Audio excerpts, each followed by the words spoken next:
Welcome to प्रखर academy. आपका स्वागत है आपके चैनल पर। और हमारी शुरुआत होती है आज के मोटिवेशनल थॉट के साथ। The most important investment you can make is in your self. देखिए, अगर आप वास्तव में कोई इन्वेस्टमेंट करना चाहते हैं तो वो इन्वेस्टमेंट आपको कहाँ करना चाहिए? वो खुद में करना चाहिए, क्योंकि आप तभी दुनिया में बदलाव ला सकते हैं जब आप पहले अपने आप को ग्रूम करें। ठीक है, तो ये एक इम्पॉर्टेंट विचार है और ये वैरेन बफेट के द्वारा दिया गया है। और अब इसके साथ शुरू करते हैं हम पहले क्वेश्चन के साथ। पीटर पैन सिंड्रोम क्या है? तो देखिए, मैं बता दूं पीटर पैन सिंड्रोम क्या है। ये एक तरह का मनोविकार है जिसमें कहा जाता है कि व्यक्ति लापरवाही के साथ निर्णय लेता है या अपने जीवन को बसर करता है। उसमें कभी भी एक जिम्मेदारी लेने वाली क्षमता नहीं पैदा होती। वो हमेशा छोटा बना रहना चाहता है, बच्चा बना रहना चाहता है, या कभी कभी वो ऐसी चुनौतियों का सामना करना चाहता है या ऐसी चुनौतियों को मोल ले लेता है जिन्हें उसे नहीं लेना चाहिए। अभी हाल ही में ये बात सामने क्यों आई, तो मैं आपको बता दूं। हाल ही में एक नाबालिग बालिका का यौन शोषण हुआ, और यौन शोषण का को करने वाला, अंजाम देने वाला व्यक्ति कौन है? ये मुंबई की एक विशेष अदालत में खुद को पीटर पैन सिंड्रोम का पीड़ित बताता है, और अदालत सभी पक्षों को सुनते हुए इस निर्णय पर पहुंचती है कि वो इन आधारों पर आरोपी को जमानत दे देती। आप समझ सकते हैं, क्योंकि ये एक नया विषय है तो इसके लिए पढ़ना जरूरी हो जाता है। तो मैं आपको बता दूं, ये पीटर पैन सिंड्रोम क्या है। एक्चुअली 19th सेंचुरी में एक करेक्टर रचा गया। किसके द्वारा? एक आपके राइटर रहे हैं मिस्टर मैथ्यू। उन्होंने पीटर पैन के नाम का एक एक काल्पनिक चरित्र डेवलप किया। वो क्या है? वो एक लापरवाह युवा लड़का है जो कभी भी बड़ा नहीं होता। तो ये चरित्र मैं पहले ही बता चुका आपको, एक स्कॉटिश उपन्यासकार हैं जिनका नाम क्या है? जेम्स मैथ्यू बैरी है। उन्होंने इसको रचा था। तो इसमें क्या है कि ऐसे सभी व्यक्ति जो इस तरह की प्रवृत्ति रखते हैं, लापरवाही की प्रवृत्ति, और ऐसा जीवन जीते हैं कि व्यस्तता में वो चुनौतीपूर्ण जिम्मेदारियों को ढूंढना और मुख्यतः कभी भी बड़े न होना या विकसित न होना, ऐसे उनके अंदर विकार होते हैं। तो इसी विकार को कहा जाता है पीटर पैन सिंड्रोम। तो इस पक्ष को सुनते हुए जो आपका कोर्ट है उसे इन्हें बेल देनी पड़ी। ठीक है, अब इसके बाद अगला प्रश्न आता है, पोसोन पोया उत्सव ये किस धर्म से संबंधित है? तो मैं आपको बता दूं, ये बौद्ध धर्म से संबंधित है। पोसोन पोया उत्सव श्रीलंका के अंदर 3rd सेंचुरी बीसी की बात कर रहे हैं, बिफोर क्राइस्ट।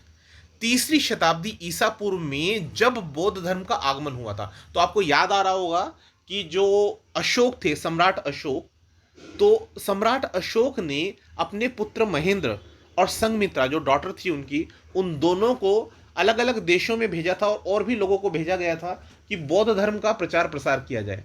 तो उस प्रसार के दौरान जो श्रीलंका है उसमें पहली बार 3री शताब्दी ईसा पूर्व में जो धर्म है, बौद्ध धर्म प्रवेश करता है, और उसी के आगमन को एक सेलिब्रेशन की फॉर्म में मानते हुए इसको, जो आपका मेहंतला या मेहंतले पर्वत है, वहाँ पर एक बौद्ध मठ है, उसमें इसका आयोजन किया जाता है। और ये प्लेस इसलिए भी प्रसिद्ध है कि जो महिंदा खेरो थे, उन्होंने श्रीलंका के राजा को बौद्ध धर्म का उपदेश भी यहीं पर दिया था। ठीक है, इसके बाद अगला प्रश्न आता है, बहुत इंपॉर्टेंट प्रश्न है ये, कि मिशन जो कर्मयोगी है उसके माध्यम से नौकरशाही में सुधार लाने के लिए सरकार के द्वारा या सरकार को सहयोग करने के लिए एक 3 सदस्यीय टास्क फोर्स निर्मित की गई है, और इसमें जो अध्यक्ष नियुक्त किए गए हैं वो कौन हैं? तो इसके अध्यक्ष जो हैं वो SD शिबूलाल हैं। कौन है? SD शिबूलाल हैं। और ये हैं कौन? ये आपके एक्स CEO हैं। कौन है? पूर्व CEO हैं इन्फोसिस के। ठीक है, और आपको पता ही ये एक महत्वाकांक्षी योजना है जिसके तहत जो आपका ब्यूरोक्रेसी है, ब्यूरोक्रेसी में सुधार लाने के लिए इसका गठन किया गया है। तो मैं आपको थोड़ा सा इसके बारे में बता देता हूं। भाई, इस कार्यबल या टास्क फोर्स को कर्मयोगी भारत मिशन के दिशा निर्देशन और संचालन के तहत एक स्पष्ट रोड मैप, जिसे आप कहते हैं स्पेशल पर्पज व्हीकल, तैयार करने का कार्य सौंपा गया है। ठीक है, आप पढ़ सकते हैं इसको पूरा। A special purpose vehicle SPV, namely the Karmyogi Bharat setup as a not for profit company, section 8 company act 2013 के तहत इसको बनाया गया है, जिसमें यह 100% सरकारी स्वामित्व की कंपनी होगी, यह सरकारी स्वामित्व की संस्था होगी। तो मिशन कर्मयोगी योजना 2021 की अगर हम बात करें तो इसके माध्यम से सरकारी जो कर्मचारी हैं यानी जो ब्यूरोक्रेट्स हैं उनका स्किल डेवलपमेंट किया जाएगा। यह स्किल डेवलपमेंट कैसे हो सकता है, बट ऑब्वियसली बिहेवियर में चेंज करना है, आप उनको क्या करेंगे, ट्रेन करेंगे, ट्रेनिंग दी जाएगी, ऑनलाइन कंटेंट प्रदान किया जाएगा।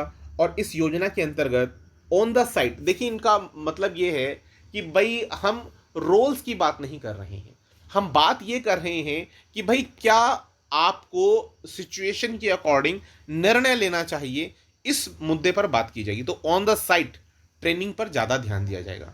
तो यह योजना एक कौशल निर्माण कार्यक्रम है। इस योजना के माध्यम से सरकारी अधिकारियों की काम करने की जो शैली है उसमें सुधार लाया जाएगा। और इस योजना के अंतर्गत जब नियुक्ति हो जाती है तो उसके बाद सिविल अधिकारियों की क्षमता को बढ़ाने के लिए क्या ट्रेनिंग प्रदान की जाए, इस पर भी गौर किया जाएगा, जिससे अधिकारियों का प्रदर्शन और बेहतर हो पाएगा। मिशन कर्मयोगी योजना 2021 के 2 मार्ग होंगे, एक स्वचालित यानी खुद से ऑटोमेटेड जो होता है, और एक निर्देशित यानी एक मार्गदर्शन के द्वारा उनको बताया जाएगा कि क्या करना है। यह योजना पीएम नरेंद्र मोदी की अध्यक्षता में चलाई जाएगी, जिसमें नई एचआर परिषद और चयनित केंद्रीय मंत्री तथा मुख्यमंत्री भी शामिल रहेंगे। तो आपको समझ में आ गया होगा। तो इसमें मुख्य बातें समझ में आ गई आपको। एक बार और मैं रिवाइज करा देता हूँ, इंपॉर्टेंट है, क्योंकि ऑफ साइट सीखने की पद्धति को बेहतर बनाना है, ऑन साइट सीखने की जो पद्धति है उस पर बल देना, ऑफ साइट नहीं ऑन साइट पर ध्यान देना है, ठीक है। शिक्षक सामग्री जो संस्थान है और कार्मिकों सहित साझा प्रशिक्षण अवसंरचना परितंत्र का निर्माण किया जाएगा। सिविल सेवा से संबंधित सभी पदों को, भूमिकाओं को, गतिविधियों तथा दक्षता के ढांचे, कहने का मतलब ये हुआ कि framework of roles, activities and competencies FRACS संबंधी दृष्टिकोण के साथ उनको ताजा करना, ताजा करने का मतलब अद्यतन करना, ठीक है। और प्रत्येक सरकारी निकाय में जो आपके चिन्हित FRAC होंगे, FRAC से मतलब framework of roles, activity and the competencies, ठीक है, उनके लिए जो भी प्रासंगिक अधिगम है यानी सीखने के लिए जो जरूरी चीजें हैं, ऐसी सभी विषय वस्तुओं का सृजन किया जाए और उन्हें मार्गदर्शित किया जाए। जितने भी सिविल सेवक हैं उन्हें आत्म प्रेरित, जब मैंने कहा ना सेल्फ ऑटोमेट या ऑटोमेटेड कहा है, तो या तो वो आत्म प्रेरित और अधिदेशित सीखने की प्रक्रिया पद्धति में अपनी व्यवहारात्मक, कार्यात्मक और कार्यक्षेत्र संबंधी दक्षताओं को निरंतर विकसित करने का प्रयास करेंगे। बात समझ में आती है। तो ये मुख्य बात है इसके बारे में, ठीक है। चलिए इसके बाद हम अगले प्रश्न की तरफ बढ़ते हैं। अगला प्रश्न क्या है? अगला प्रश्न है, हाल ही में किस राज्य ने पशु कल्याण वॉर रूम लॉन्च किया है? ये कर्नाटका है और द हिंदू इसे कवर करते हैं, animal welfare war room launched. अब किसने किया? कर्नाटक ने। Chief minister BS Yediyurappa at the war room in the Bengaluru on Wednesday, launching the war room setup at a cost of about 45 lakh rupees. Chief Minister BS Yediyurappa said the initiative will go long way in protecting the health of the cattle as well as the increasing their productivity. तो basically है क्या, पढ़ के पता लग गया होगा आपको, जो आपके पशु हैं तो पशुधन को संरक्षित रखने के लिए और उनकी जो हेल्थ है उसको प्रोटेक्ट करने के लिए, साथ ही साथ उनकी जो प्रोडक्टिविटी है। अब पशुधन है तो पशुधन से क्या है, पशुधन से उन्हें मिलेगा जैसे दूध मिलना है या उनकी सामर्थ्य का आप प्रयोग कर सकते हैं, ठीक है। तो ये सब चीज़ें जो हैं इन प्रोडक्टिविटी को बढ़ाने के लिए इस मिशन को चलाया जा रहा है। अगला प्रश्न आता है इसके बाद, हाल ही में किस राज्य ने कृषि विविधीकरण योजना 2021 को प्रारंभ किया? तो मैं आपको बता दूं, गुजरात के जो मुख्यमंत्री हैं विजय रूपानी, उन्होंने राज्य के आदिवासी क्षेत्रों में कृषि को यानी एग्रीकल्चर जो है उसको टिकाऊ और लाभदायक बनाने के उद्देश्य से, देखिए टिकाऊ शब्द बार बार इस्तेमाल हो रहा है यानी सस्टेनेबल। हमारा उद्देश्य ये नहीं है कि सारी के सारी कृषि को आप नेस्तनाबूद कर दें, नहीं, हमें इस तरह से कृषि करनी है जिससे वो हमारे लिए भी और हमारे फ्यूचर के लिए भी यानी हमारे जो अगली संतति है वो भी उसे आसानी से कर सके, और उसके लिए ऐसा ना हो कि हम सारी की सारी चीज़ें का, सारी भूमि का शोषण कर लें और आने वाली जनरेशन के हाथ कुछ भी ना लगे, ठीक है।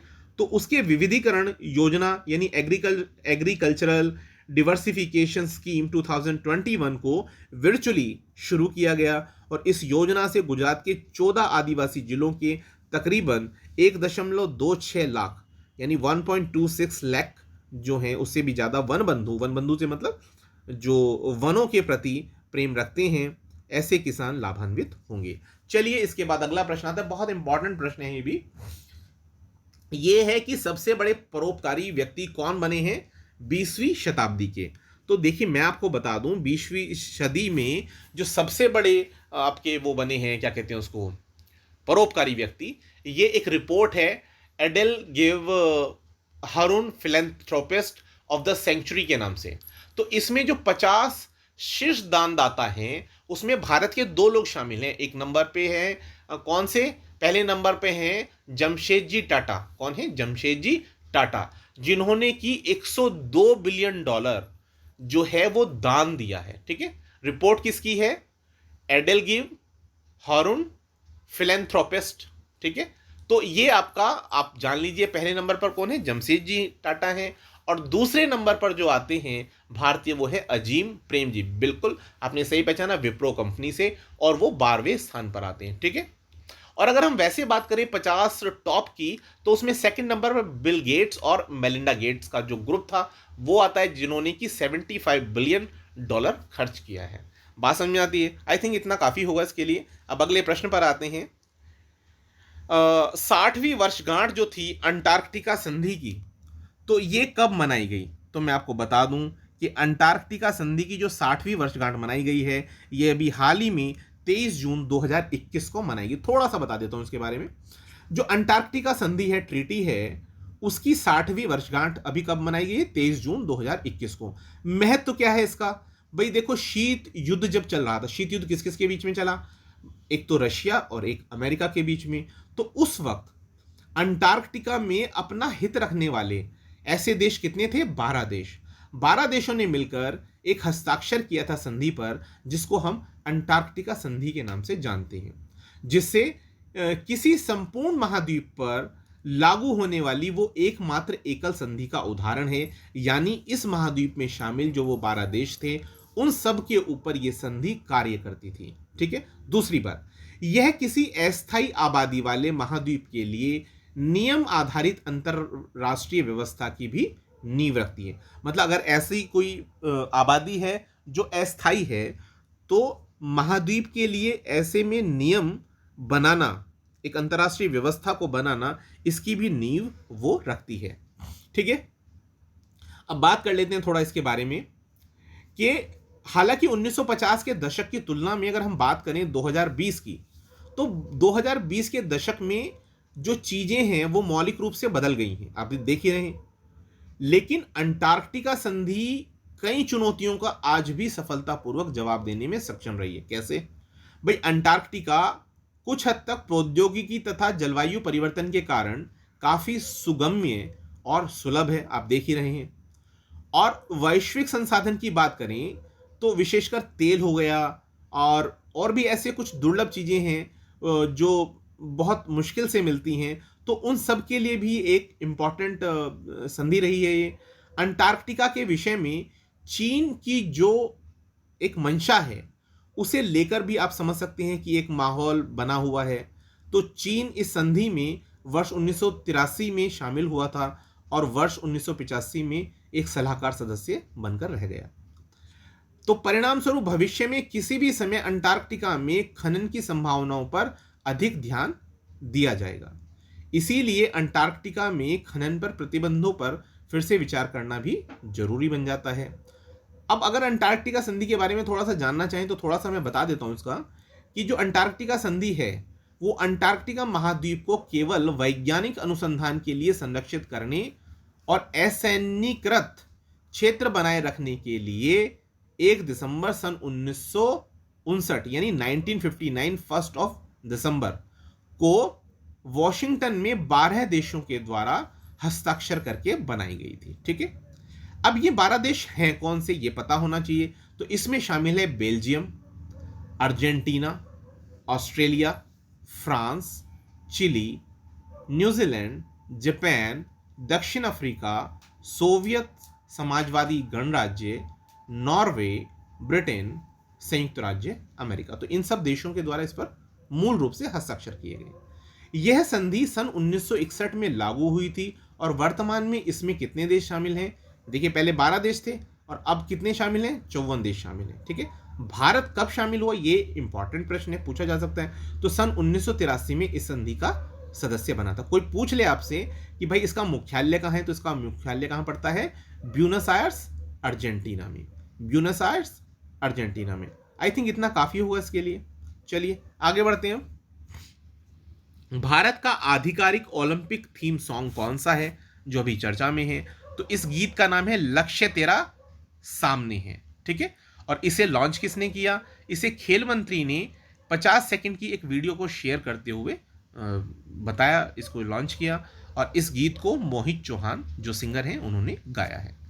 कोविड-19 टीकाकरण महाअभियान में 16,91,967 लोगों को वैक्सीन एक दिन में डोज लगी है। ये एक रिकॉर्ड है और ये रिकॉर्ड किस प्रदेश के द्वारा बनाया गया? तो ये है मध्य प्रदेश। अगला प्रश्न आता है, येलोस्टोन नेशनल पार्क आजकल चर्चा में क्यों है और ये किस देश में है? तो ये है आपका संयुक्त राज्य अमेरिका में। हाल ही में जलवायु में होने वाले परिवर्तन के कारण वहाँ की जो बर्फ़ है वो बहुत तेज़ी से पिघल रही है, जिससे पानी की किल्लत हो रही है जानवरों के लिए भी, और ये एक समस्या बन ही जाएगी। तो वाजिब ये है कि जो वन्य जीवों के लिए ये नुकसान हो रहा है, तो इसके ऊपर सोचना जरूरी है कि भाई इससे कैसे निपटा जाए। तो ये चर्चा में होने के कारण आपसे शेयर किया गया। येलोस्टोन नेशनल पार्क में ऐसा हो रहा है, जो संयुक्त राज्य अमेरिका में स्थित है। अगला प्रश्न आता है, जॉन मैकफी। ये आपने नाम सुना होगा, मैकफी, सिर्फ जॉन छोड़ दीजिए, मैकफी आपने सुना होगा, ये क्या है? और इनका हाल ही में निधन हुआ है।